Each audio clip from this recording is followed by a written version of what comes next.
Back at the DRF Harness Studios here for another edition of Harness Spotlight, where we're going to look at the North America Cup for June the 15th. That's Saturday night. Big event, $1 million on the line. I'm joined by Matt Grizzly Adams-Rose tonight.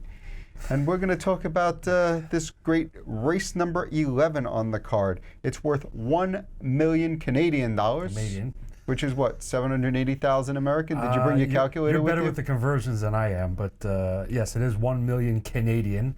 And as we're all aware, it's the big first major 3-year-old pacing race for $1 million. And it's a really great field. I mean, looking at it from top to bottom, there's a lot of ways you can go. There's no standout horse there, though I do think working on the mystery is going to end up being maybe 6 to 5, 7 to 5 range maybe, but it's a pretty wide open race even so. Well, you say it's a wide open race, but the two eliminations, everyone thought, oh, Captain Crunch was a lock.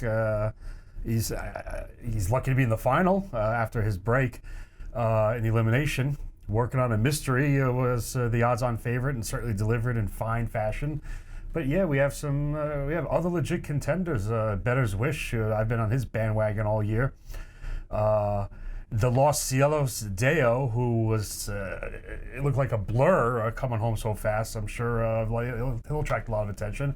You know, and the rest of these, clearly to make it into this race, they're certainly no slouch. Before we look at ahead to see who we're going to select this week, let's look back at last week, and we're going to take a look first at Working on a Mysteries elimination win. We're going to pick it up in the stretch, and he's on the lead here. I mean, there's not a heck of a lot to look at. He was able to waltz around the track through relatively soft fractions, 122 and 2. You can see that Tim Tetrick is completely in hand.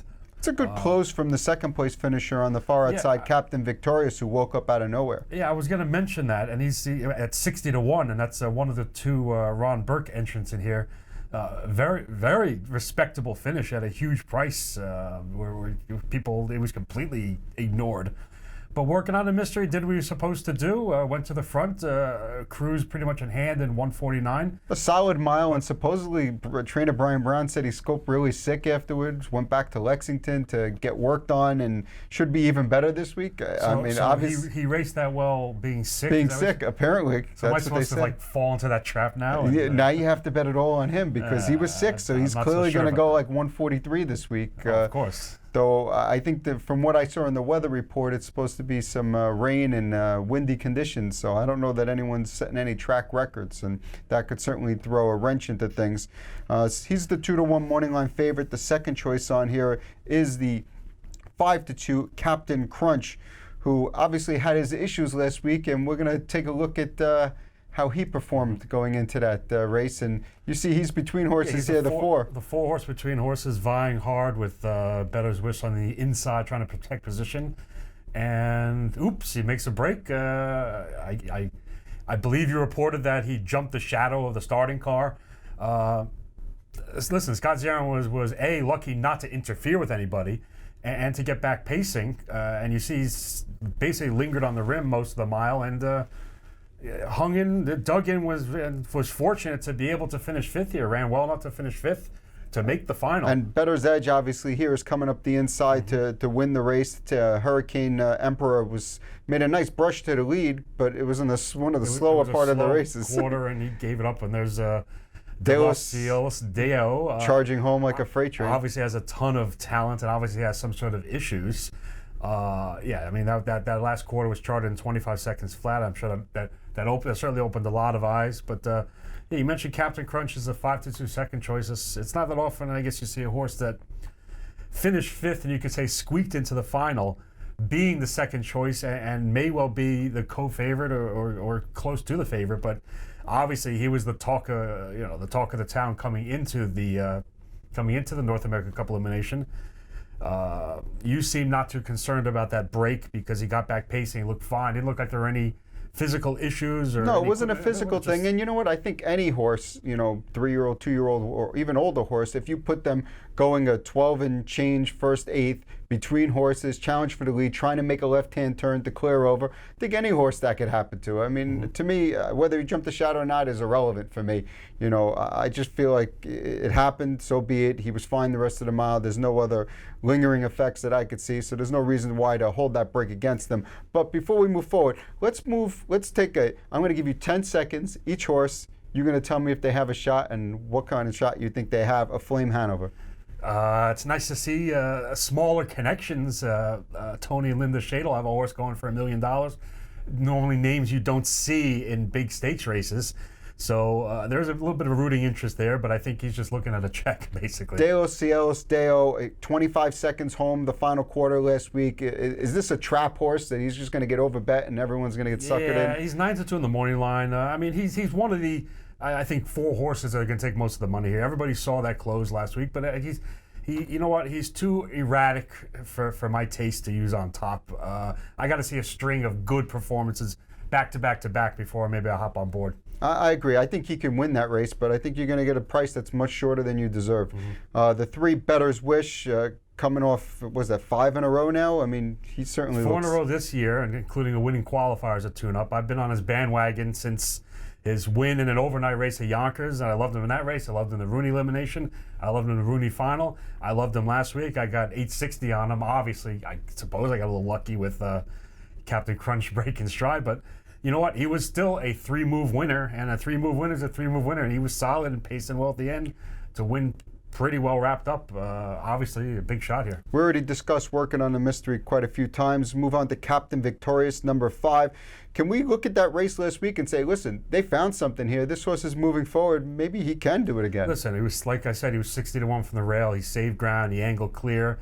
And, you know, some horses, if they're a bit overmatched, okay, they'll angle kill the pace on me. But he was gaining ground. He looked pretty good coming to the wire. And I certainly, from this mid-pack post, I can certainly see him picking up a pretty good share here. 6 Tiger Hanover, local connections, has a lot of early speed. He's certainly going to be in play, at least in this race. You would think he'd be in play. That's his best shot.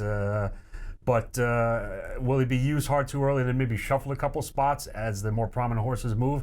Possibly. And I don't think he's going to have enough left late to re-rally. 7 Best in Show. Raced okay last time with some mild finish. I mean, is he ready to step up to go the 48 mile, let's say, he needs? It's a ton. Not from this post. He looks like one of the outsiders looking in just in this post. I don't know if he can leave with the mentioned Tiger Hanover and or others leaving inside of him. And that was a fine. He raced fine last week, but that was after saving ground, you know, from the 2-hole.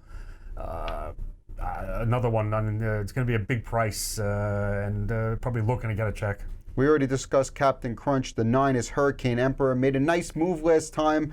You know, I think he probably needed that mile just to get up to speed with these after beating the easy New Jersey Sire Stakes. Can he win from post 9? That's my concern. I would love to see Dan Dubé win this race, to be honest with you. But yeah, we mentioned last week that those New Jersey Sire Stakes non-bettors, obviously he jogged in all of them, but the competition was much weaker, and now he's facing a much bigger test. Listen, it was a nice aggressive move to clear the lead over Better's Wish in that race. And Dubé kind of seized the opportunity there to take control, and he did falter late. Yes, it's a good tightening mile, but you know what? He'll be tighter for races down the road, not in tonight's race. Stag Party won the Metro last year. Really just can't seem to get it all put together, and now he's stuck in post 10. You know what? It's nice to see Casey Coleman. No surprise to see Casey Coleman with the North America Cup starter. Listen, he's a nice horse. He's done nothing wrong. He's got post 10 in a talented field, and I think that pretty much says it all. I'm looking at number 8, Captain Crunch, is my top pick here. I just feel like the break is a complete throw-up mile. I think everyone thought he was 3-5 going into this race last week. Now you're going to get, I think you'll legitimately get 5-2 here, and on a horse that could be the best horse in the race. I see no reason not to be on the bandwagon. I really think that driver Scott Zero will be somewhat aggressive in this spot. You know, I don't think he wants to take back and come away in a bad spot. He's come from 4th over. He could float away, but I don't think floating away is the right move here. I think you want to go out, especially with a horse like Tiger Hanover right to your inside, who is a horse that's probably going to be looking to give it up to someone. Yeah. I think you want to go with him strong, and he'll give it up to you pretty quickly. and you could be in good shape. I'm sure one of the other contenders will come at him, and we'll see. It'll be a nice horse race. A horse that I'm definitely using on my tickets is Captain Victorious. I think that was a nice move forward with that race. Whether or not he could do it again, I don't know, but I think he's a worthwhile shot at a price. Better's Wish, Working on a Mystery, obviously big contenders. I probably won't be using De Lo Cielo Deo. I'll take a shot against him at what I think is going to be. I legitimately think that he could be the favorite in this spot, or worst case, at worst, second choice. And I just don't want that kind of price on the horse coming off what, he made one move, Right. All right, well, listen, Captain Crunch is the number one horse coming in. Is that one break and now an outside post going to scare away a ton of bettors? I don't think he's going to scare away a ton of bettors, but he won't be odds on here. I mean, if you've been betting him at 5 cents on the dollar, or you bet him at 55 cents on the dollar, like you said, you're going to get, maybe 2 to 1 minimum on him. So I wouldn't fault anyone for playing him. You mentioned the Captain Crunch, staying on the Captain Crunch bandwagon. I see no reason not to stay on the Better's Wish bandwagon. I've loved him all season. All he does is won every start. Just win, baby. Just win, baby. I know that's a quote you like to use. And I'll probably get somewhere around that 4 to 1 morning line. Maybe does he float up a little more with De Los Cielos Delo? It's a handful. Taking sneaky money, and obviously the Working on the Mystery and Captain Crunch taking money. Will Better's Wish maybe be forgotten a little bit? Will they figure his last week's win, he was just fortunate? Sure, he was a little fortunate, but like I said, he's still a 3-move winner. He left, he yielded to it, and then had plenty of finishing pace. If I can get anywhere near his 4 to 1 morning line, I don't see any reason to jump ship now. Well, the North America Cup, $1 million on the line. It's part of the All Stakes Pick 4 at Mohawk. I think it starts in race 9, $100,000 guaranteed. It's also a $100,000 guaranteed Pick 5 that starts off the card in race number 1. All the minimums Earlier are post, I believe, also. Earlier post, I think it's 6:30, 20-cent minimums on all the bets. We have free past performances for the whole Woodbine Mohawk card, harness IPPs. You can find them up on drf.com/harness. I'm sure there'll be a link there somewhere for you to get them. It's going to be a great night of racing action at Woodbine Mohawk Park on Saturday. Good luck.